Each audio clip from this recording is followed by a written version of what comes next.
Hello everyone, very good evening to all of you. आप सभी का एग्ज़ाम हंट में एक बार फिर से बहुत बहुत स्वागत है। तो फ्रेंड्स, कैसे हैं आप सभी और कैसे चल रही है आप सभी की पढ़ाई। और आज हम जुड़े हैं फिर से क्लास 7 के हिस्ट्री चैप्टर 6 के साथ। इसमें कुछ इंपॉर्टेंट पॉइंट्स रह गए थे फ्रेंड्स, जिसको आज हम डिस्कस करेंगे। तो और आज का शीर्षक क्या है? तो आज का शीर्षक है नगर व्यापारी और शिल्पी जन। तो चलिए देखते हैं कि इसमें कौन कौन से महत्वपूर्ण बिंदु रह गए थे जिसे हमें पढ़ना बहुत ही ज़्यादा ज़रूरी है। तो आज हम सबसे पहले पढ़ेंगे हम्पी नगर के बारे में। तो कृष्णा और तुंगभद्रा नदियों की घाटियों में स्थित है।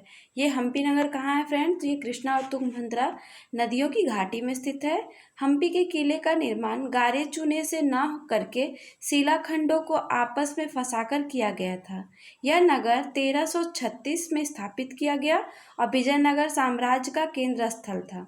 हम्पी में भवनों में भव्य मेहराब और गुंबद, स्तंभों वाले कई विशाल कक्ष, जिनमें मूर्तियों के रखने वाले बाग बगीचे थे। ठीक है, ये जो हम्पी के जो भवन में भव्य मेहराब और गुंबद थे, उसमें क्या था? तो स्तंभों वाले कई विशाल कक्ष में जहाँ मूर्तियों के रखने वाले बाग बगीचे थे।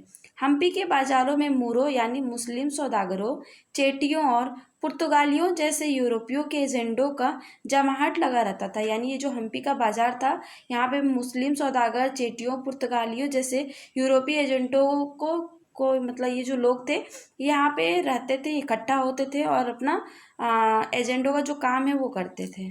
ठीक है, अब हम बढ़ते हैं आगे।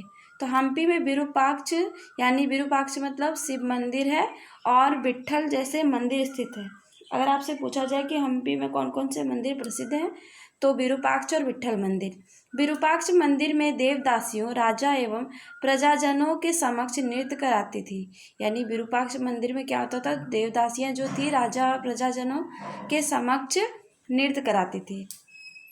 और 1565 में दक्कनी सुल्तानों ने गोलकुंडा, बीजापुर, अहमदनगर, बरार और बिदर के शासकों के हाथों विजयनगर की पराजय के बाद हम्पी का विनाश हो गया था। ठीक है, अब हम पढ़ेंगे सूरत के बारे में। तो आपको तो पता है कि सूरत क्या है फ्रेंड? तो पश्चिम का प्रवेश द्वार है। और सूरत मुगल काल में केम्बे, आज के खंबात और अहमदाबाद पश्चिमी व्यापार का केंद्र बन गया था। फ्रेंड्स, अगर आपसे पूछा जाए कि पश्चिम का प्रवेश द्वार किस शहर को कहा गया, तो आपका जवाब होगा सूरत को। सूरत ओरमुज की खाड़ी से होकर पश्चिमी एशिया के साथ व्यापार करने के लिए मुख्य द्वार था। सूरत को मक्का प्रस्थान द्वार भी कहा जाता है। यानी ये जो मुसलमान का मक्का प्रस्थान है, तो उसे उस मक्का प्रस्थान का द्वार किसे कहा गया है? तो सूरत को कहा गया है। सूरत एक सर्वदेशीय नगर था जहाँ सभी जातियों और धर्मों के लोग रहते थे। 17वीं शताब्दी में वहाँ पुर्तगालियों, डचों और अंग्रेजों के कारखाने एवं माल गोदाम बने थे। यानी ये जो 17वीं शताब्दी के वक्त क्या हुआ था? तो पुर्तगालियों, डचों और अंग्रेजों ने सूरत में कारखाने और माल गोदाम आदि बनवाए थे। ठीक है, अब हम बढ़ते हैं आगे। तो सूरत से जारी की गई हुडियों को दूर दूर मिस्र में काहिरा, इराक में बसरा और बेल्जियम में एंटवर्प के बाजारों में मान्यता प्राप्त थी। अब हम एक चीज़ को यहाँ पे नोट करेंगे फ्रेंड कि हुंडी क्या है। तो यह एक ऐसा दस्तावेज है जिसमें एक व्यक्ति द्वारा जमा कराई गई रकम दर्ज रहती थी और हुंडी को कई अन्यंत्र प्रस्तुत करने के जमा राशि के प्राप्त की जा सकती थी। यानी मतलब कई लोगों के द्वारा जो प्रस्तुत जमा की गई राशि थी, उसे प्राप्त की जा सकती थी। पुर्तगालियों द्वारा समुद्री मार्गों पर नियंत्रण और मुंबई में 1668 में अंग्रेजी ईस्ट इंडिया कंपनी का मुख्यालय बनने से 17वीं शताब्दी में सूरत का पतन हो गया। आज सूरत एक महत्वपूर्ण वाणिज्यिक केंद्र के रूप में जाना जाता है। अगर आपसे पूछा जाएगा कि सूरत को आज किसके रूप में जाना गया है, तो एक महत्वपूर्ण वाणिज्यिक केंद्र के रूप में। ठीक है, अब हम पढ़ेंगे मसूलीपट्टनम के बारे में। तो मसूलीपट्टनम आंध्र प्रदेश में है फ्रेंड्स। और मसूलीपट्टनम या इसे हम मछलीपट्टनम भी कहते हैं। और ये कहाँ है? तो कृष्णा नदी के डेल्टा पर स्थित है। 17वीं शताब्दी में हॉलैंड और इंग्लैंड दोनों देशों की ईस्ट इंडिया कंपनियों ने मसूलीपट्टनम पर नियंत्रण प्राप्त करने का प्रयत्न किया था। मसूलीपट्टनम हॉलैंड वासियों ने बनाया था। यानी ये जो जगह है, इसे किसने बनाया? तो इसे हॉलैंड वासियों ने बनाया। ठीक है फ्रेंड्स, अब हम पढ़ेंगे नगर, नए नगर और व्यापारी के बारे में।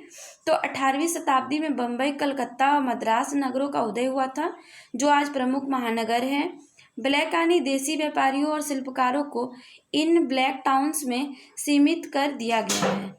गौर शासकों ने मद्रास में फोर्ट सेंट जॉर्ज और कलकत्ता में फोर्ट सेंट विलियम की शानदार कोठियों में अपने आवास बनाए हैं। अब हम अन्यंत्र में वास्को डी गामा के बारे में जानेंगे।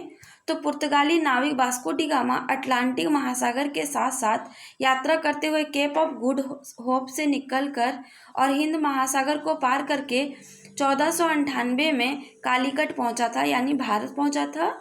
वह अपने वर्ष पुर्तगाल की राजधानी लिस्बन लौट गया, और मतलब यानी 1499 में वो क्या किया, तो पुर्तगाल की राजधानी लिस्बन लौट गया।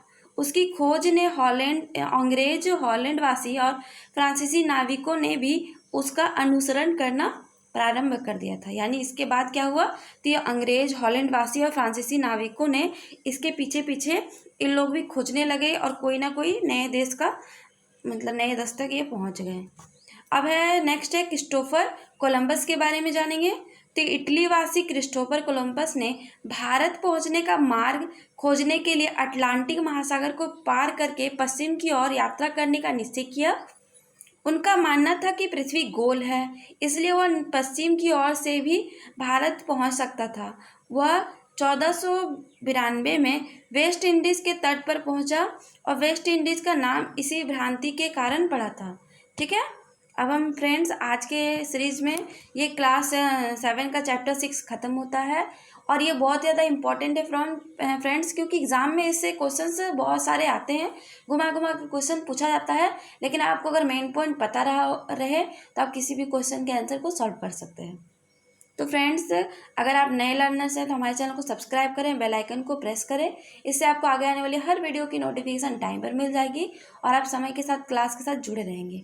और अगर आप नए लर्नर्स हैं और आपने अभी तक हमारे सोशल मीडिया हैंडल्स को फॉलो नहीं किया है, तो आप हमें टेलीग्राम, फेसबुक, इंस्टाग्राम पर फॉलो कर सकते हैं। यहाँ फॉलो करने के लिए आपको वो लिंक डिस्क्रिप्शन बॉक्स में प्रोवाइड करा दी गई है, जिसके थ्रू आप डायरेक्ट इनसे जुड़ सकते हैं। तो thank you friends, thank you for watching, thank you for your support.